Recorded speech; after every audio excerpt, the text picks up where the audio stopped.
Bismillahirrahmanirrahim. Assalamualaikum warahmatullahi wabarakatuh. Salam sejahtera buat kita semua yang saya hormati, Bapak Camat, Pak Lurah, Bapak sekalian, dokter yang hadir pada hari ini. Pertama, mari kita panjatkan puji syukur atas nikmat yang sudah Allah berikan, sehingga di masjid ini kita bisa berkumpul. Yang tak lupa juga kami ucapkan terima kasih yang sudah memberikan tempat untuk DKM Masjid Baitur Rahman. Permintaan dari Bapak Kapolsek yang hari ini tidak bisa hadir diwakili oleh saya. Alhamdulillah berkat doa dari warga khususnya Bojonegede, hari ini saya jadi Pak Kapolsek Bojonegede. Mudah-mudahan saya bisa melaksanakan jalankan ibadah amanah yang sangat mulia ini. Selamat jalan Pak Camat.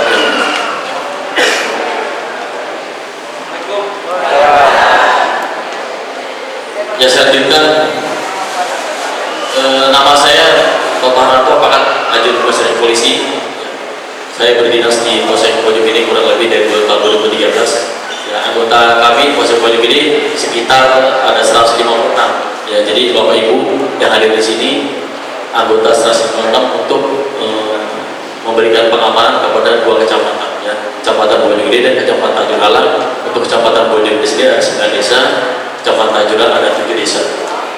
Jadi kalau tidak ada dukungan dari Bapak sekalian, ya, polisi juga tidak bisa berbuat apa-apa. Karena banyak sekarang kejadian di Kecamatan Bojonegede dan Juralang ini, terutama di rumah-rumah yang kosong. Ya, rumah-rumah kosong sering terjadi. Ya, bila mana tidak ada penghuninya, akhirnya barang-barang yang ada di rumah itu lain, baik itu motor, kendaraan roda 4 maupun yang ada di dalam rumah. Untuk itu kami mohon kepada warga masyarakat, bila mana rumahnya akan ditinggalkan, tolong segera lapor ke PRT atau PRW, atau mungkin bisa ke kami juga, nanti akan kita kegiatan pengontrolan, ya. Karena supaya yang meninggalkan juga bisa menikmati, ya, bisa menikmati sampai di rumah ternyata tidak ada yang hilang, ya. Karena ini banyak sekali terjadi. Saya terima kasih juga kepada Bapak RT, Pak RW yang selama ini yang sudah berusaha semaksimal mungkin, sudah membantu warganya, terutama dalam pembuatan KTP, kemudian SKCK dan sebagainya, sangat penting, ya. Karena dari rekomendasi dari Pak RT dan Pak RW ini, kita bisa mengeluarkan surat keterangan catatan kepolisian, ya, jangan sampai disalahgunakan, ya. Nanti Pak RT, Pak RW tidak didaftar, tidak diizinkan, kita buat SKCK atau orang-orang yang lakukan. Ya, jadi sangat penting sekali. Ya, kemudian yang tidak kalah penting lagi, Bapak Ibu sekalian yang ada di sini, ada aliran sesat, ya, ISIS dan sebagainya. Ini sangat mempengaruhi warga sekitar di wilayah kita. Ya, untuk itu Pak RT, Pak RW saya mohon sekali lagi untuk mendata kontrakan dan kos-kosannya yang ada di wilayahnya, punya siapa, kontrakan tersebut bisa kita tanyakan. Terus yang kos-kos yang kontrakan itu siapa-siapa aja. Kita tidak tahu mereka pulangnya berangkat pagi juga tidak ada, siang juga tidak ada, dia mainnya malam, jadi buka pintu malam. Yang tahunya punya aliran sesat atau dia membawa sabu-sabu atau narkoba atau persenjataan di situ tempat kos-kosan dan kontrakan. Kalau kita tidak melaksanakan pemeriksaan secara kontinu, nanti akan menimbulkan hal yang tidak diinginkan, ya, terutama masyarakat sekitar. Karena ini banyak kejadian, ya, kasus-kasus yang terjadi di wilayah Depok khususnya, yang ada dipergunakan kos dan kontra ini di beberapa hal yang tidak baik, ya. Kemudian Bapak Ibu sekalian, ada juga yang lebih penting lagi, sekarang ada kejadian yang kejahatan yang dilakukan oleh orang-orang yang tidak bertanggung jawab. Misalkan Bapak Ibu sekalian bawa mobil, ya, terus melewati jalan yang sepi, ya, di situ tidak ada lampu penerangan jalan umum PJU, tidak ada rumah-rumah dan sebagainya. Itu biasanya kejadian yang sering terjadi, ditaruh di depan jalan itu pocong, itu tahu pocong. Nah, itu pocong yang pakai kain kafan putih itu biasanya ditaruh di tengah jalan, ya. Kalau ibu-ibu, bapak ibu menemukan hal demikian, ibu nggak usah ragu, nggak usah berhenti, ya, nggak usah mengurangi kecepatan, tabrak aja, ya. Kalau nanti ibu berhenti atau berhenti, wah ini ada pocong, saya berhenti. Nanti teman-teman itu datang dari arah kiri, arah belakang datang, ya, sehingga ibu nanti akan ditodong keluar dari mobil, sehingga, ya, kalau masalah barang-barang diambil setelah, tapi kalau jiwanya, ya, ditembakkan dari musuh kita akan membayangkan diri kita. Jadi itu yang sekarang sudah sudah kejadian ya. Bila mana ibu lebih baik ambil jalan yang ramai aja, jangan jalan sepi ya, pakai jentilan. Kemudian yang kedua yaitu sering terjadi sekarang di mobil kita di mobil ya, di pintu handle itu suka dikasih koin ya, basket koin biasanya ditaruh di penumpang di bangku ya, di luar pintu. Karena itu dimaksud koin sehingga bila mana melaksanakan bila mana mobil itu berjalan tidak tahu kunci ada tertutup ya, tapi sebenarnya tidak tertutup dengan dikit.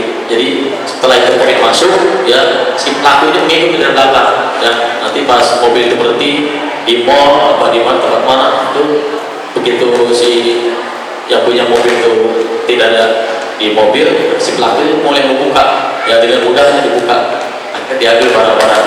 Bisa juga nanti mobilnya diambil ya, koin ada di handphone saya, nanti saya perlihatkan masuk koin nanti atau 500 ribu ya, 1.500 kalau tidak salah. Jadi modus yang sudah dipergunakan oleh pelaku-pelaku pidana. Kalau kemarin itu ada besi kecil dilempar di kaca, kemudian kaca itu pecah, tidak ada suaranya. Itu kemarin. Sekarang ada modus lain pakai koin.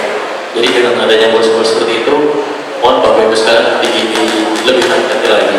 Ya, yang tidak kalah penting lagi untuk skandling. Ya. Jadi kami di sini mengharapkan dari pihak kepolisian BPD, Poskadmin tolong dibuka kembali, ya dilaksanakan kembali, ya karena banyak kejadian yang tidak ada poskadminnya, yang tidak ada programnya, banyak kejadian ya banyak kejadian kecurian baik di rumah, baik itu motor yang sudah dibawa pagarnya ya, karena tidak ada yang patroli, tidak ada yang poskadmin kalau benar, sehingga dilihat sepi, akhirnya pelaku-pelaku kejahatan masuk ke wilayah tersebut. Jadi saya berharap dengan adanya poskadmin ini, tapi ada juga yang ironis sekali di kecamatan Tajur Alam, di desa Sasapanjang itu di komplek di Kopat ya, Bapak Ibu sekalian, di komplek Kopat itu sudah ada poskadmin roda ya, salah satunya Tare yang pakai kayak saya ini, kapten itu ikut roda pada waktu itu, ikut roda ini ya di sekitar Kopat. Setelah roda pulang di rumahnya motornya hilang ya, bapak tentara itu yang kapten kayak seperti saya pakai ini lapor ke Polsek Bojonegoro, setelah roda pulang motornya hilang. Jadi itu benar-benar sudah aja pertempuran yang perkelahian, namanya pelakunya sudah tidak tahu itu rumahnya polisi atau rumahnya tentara, dia tidak tahu, yang penting dia aman. Bahkan rumah saya juga pernah kemalingan juga ya, waktu saya tiket di pos ya, jam 5 pagi saya telepon ke mamanya kalau pagarnya sudah terbuka, terus saya tanya yang hilang apa? Motornya hilang, motor baru beli hilang, ya udah yang penting saya bilang ya udah biar ini kelasnya mau, yang penting kan bukan hilang. Kalau kamu hilang saya nyari yang lain ya.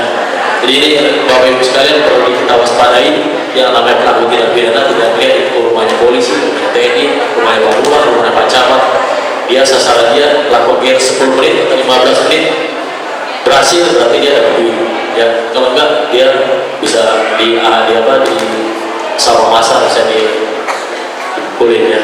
Jadi seperti itu Bapak Ibu sekalian yang perlu kita waspadai. Kemudian yang masalah narkoba ataupun masalah sabu-sabu juga perlu kita awasi anak-anak kita.